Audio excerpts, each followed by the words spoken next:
Sangli పిఎస్లో Palash ముచ్చల్పై case నమోదైంది. 40 లక్షల రూపాయలు తీసుకుని మోసం చేశాడని పలాష్పై ఫిర్యాదు నమోదైంది. పలాష్పై కంప్లైంట్ ఇచ్చారు మహారాష్ట్రకు చెందిన వైభవ్. ఒక సినిమాలో ఇన్వెస్ట్ చేస్తే కీ రోల్ ఇస్తానంటూ నమ్మించి మోసం చేశాడని చెప్పి ఆరోపించడం జరిగింది. ప్రాజెక్ట్ పూర్తి కాకపోవడంతో డబ్బులు తిరిగి ఇవ్వమంటే ఇవ్వలేదు, పలాష్ పట్టించుకోవట్లేదు అని చెప్పి ఆ కంప్లైంట్ కాపీలో మెన్షన్ చేయడం జరిగింది వైభవ్. ఏ క్షణమైనా పలాష్ ముచ్చల్ అరెస్ట్ అయ్యే అవకాశం ఉంది. స్మృతి మంధనాకు వైభవ్ చిన్ననాటి స్నేహితుడు. పలాష్పై వైభవ్తో స్మృతిని కేసు పెట్టించింది అంటూ కూడా ప్రస్తుతం ఆరోపణలు ఉన్నాయంటే అర్థం చేసుకోవచ్చు. ఆరోపణల మాట ఏమున్నా కూడా ఒకవేళ వాస్తవం అయితే కనుక ఇటు పలాష్ ముచ్చల్ని వెంటనే అదుపులోకి తీసుకోవాలి, నమ్మించి మోసం చేశాడు అంటూ కూడా ఇంకొక చర్చ జరుగుతోంది. ఎవరైనా కనుక పలాష్ ముచ్చల్ గురించి తెలియకపోయింటే ఒక్కసారి నేను జస్ట్ బ్రీఫ్ చేసే ప్రయత్నం చేస్తున్నాను. పలాష్ ముచ్చల్ ఇటు కొద్ది రోజుల క్రితం ఇండియన్ విమెన్ క్రికెటర్ స్మృతి మంధనతో పెళ్లి జరగాల్సి ఉండింది. కానీ ఆఖరి నిమిషంలో పెళ్లి క్యాన్సిల్ అయిపోయింది. వాయిదా అనుకున్నారు. కానీ ఆ సందర్భంలోని స్మృతి మంధన తండ్రికి ఆరోగ్యం బాగాలేదు, ఆరోగ్యం సహకరించలేదు, అనారోగ్యం ఏదో జరిగింది అని చెప్పి ఆయన హాస్పిటలైజ్ అయ్యారు అంటూ కూడా వార్తలు వచ్చాయి. ఇక పెళ్లి ఇంకొద్ది గంటలు ఉంది అనగానే ఆ ఘటన జరిగింది. కంటిన్యూటీలో అది జరిగిన తర్వాత వెంటనే ఆ మరుసటి రోజు అంటే పెళ్లి రోజు అనుకుంటే నిన్న రాత్రి ఆయనకు అనారోగ్యం కలిగింది, హాస్పిటలైజ్ అయ్యారు.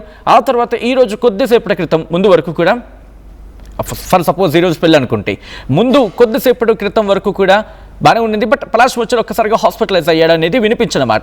సో ఆ తర్వాత పెళ్లి పోస్ట్ పోన్ అయింది అన్నారు. బట్ ఆ కొద్దిసేపటి తర్వాత నుంచి డెవలప్మెంట్ స్టార్ట్ అయ్యాయి. ఏమని ఇన్స్టాగ్రామ్లో ఒకరి ఫోటోలు ఒకరు డిలీట్ చేసుకోవడం, మరీ ముఖ్యంగా స్మృతి మంధన తన ఎంగేజ్మెంట్ ఫొటోస్ని తీసేస్తారు. ఆ వీడియోస్ని ఆ ఫుటేజ్ని పూర్తిగా డిలీట్ చేయడం జరిగింది. అక్కడి నుంచి ఏదో చిన్న హింట్ ఇచ్చిన సందర్భం అంటూ కూడా ఆ తర్వాత కొద్ది రోజులకి స్మృతి మంధన క్లారిటీ ఇచ్చారు. ఇలా మా పెళ్ళి ఆగిపోయింది, దయచేసి మాకు ప్రైవసీ ఇవ్వండి అంటూ కూడా ఆమె క్లారిటీ ఇచ్చారు.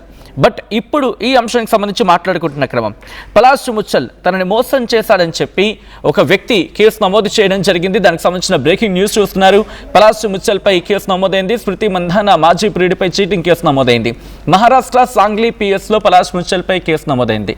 ఇక చీటింగ్ నుంచి ఇక్కడ ప్రస్తావన వచ్చింది కాబట్టి అప్పుడు వినిపించిన మాట ఏంటి, స్మృతి మంధనతో పెళ్లి క్యాన్సిల్ అయిన క్రమంలో బహుశా సోషల్ మీడియా వేదికగా చాలా పెద్ద ఎత్తున చర్చ జరిగింది. ఏమని, ఇటు పలాష్ ముచ్చల్కి వేరే మహిళతో రిలేషన్లో ఉన్నాడో లేకపోతే రిలేషన్లోకి వెళ్ళాడు, ఆ కారణంగానే స్మృతి మంధనకు ఏదో ఇన్ఫర్మేషన్ దొరికింది, లేకపోతే అదేదో కంటపడింది, లేకపోతే ఆ ఫుటేజ్ ఏదో కంటపడింది, దాంతోనే దూరం అయ్యారు అంటూ కూడా పెద్ద ఎత్తున చర్చ జరిగింది. కానీ దాన్ని ఎక్కడ కూడా ఎవరు కూడా కొట్టిపారేది, ఆ కుటుంబం రెండు కుటుంబాలకు సంబంధించి కూడా. కానీ పలాష్ ముచ్చల్ ఆ తర్వాత రియాక్ట్ అయ్యాడు. ఎప్పుడైతే స్మృతి మంధన ఆమె పోస్ట్ చేసిందో ఇలా వివిధ కారణాల రీత్యా మేము దూరం అవుతున్నాం అంటూ కూడా ఎప్పుడైతే క్లారిటీ ఇచ్చిందో ఆ తర్వాత పలాష్ ముచ్చల్ చెప్పుకొచ్చాడు, నేను ఎవరిని మోసం చేయలేదు, నా మీద ఎటువంటి మరక లేదు, అనవసరంగా నన్ను బద్నాం చేసే ప్రయత్నం, ఒకవేళ పదం కలిగిన ఉపయోగించగలిగితే నన్ను బద్నాం చేసే ప్రయత్నాలు జరుగుతున్నాయని అర్థం వచ్చేలా పలాష్ ముచ్చల్ చెప్పుకొచ్చాడు.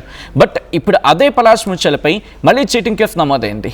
మళ్ళీ చీటింగ్ అంటే చీటింగ్ కేసు బహుశా ఇది ఎన్నోదో మనకి అంత క్లారిటీ లేకపోవచ్చు కానీ బట్ చీటింగ్ కేసు అయితే నమోదైంది. మహారాష్ట్ర సాంగ్లీ పిఎస్లో పలాష్ ముచ్చల్పై కేసు నమోదైంది. 40 లక్షల రూపాయలు తీసుకొని మోసం చేశారని పలాష్పై ఫిర్యాదు నమోదైంది. పలాష్పై కంప్లైంట్ ఇచ్చారు మహారాష్ట్రకు చెందిన వైభవ్. ఒక సినిమాలో ఇన్వెస్ట్ చేస్తే కీ రోల్ ఇస్తానని మోసం చేశారని చెప్పి ఆయన ఆరోపించడం జరిగింది. ప్రాజెక్టు పూర్తి కాలేదు, డబ్బులు తిరిగి ఇవ్వమంటే ఇవ్వలేదు, దీంతో పలాష్ని అడిగితే పట్టించుకోవట్లేదు అని చెప్పి వైభవ్ తన కంప్లైంట్ కాపీలో మెన్షన్ చేసినట్టుగా తెలుస్తోంది. సో ఈ నేపథ్యంలో ఏ క్షణమైనా పలాష్ ముచ్చల్ అరెస్ట్ అయ్యే అవకాశం ఉంది అనే ప్రచారం ఇప్పుడు జోరందుకుంటోంది. ఇటు పలాష్ ముచ్చల్ అరెస్టు కాబోతున్నారా అనే చర్చ జోరందుకుంటోంది.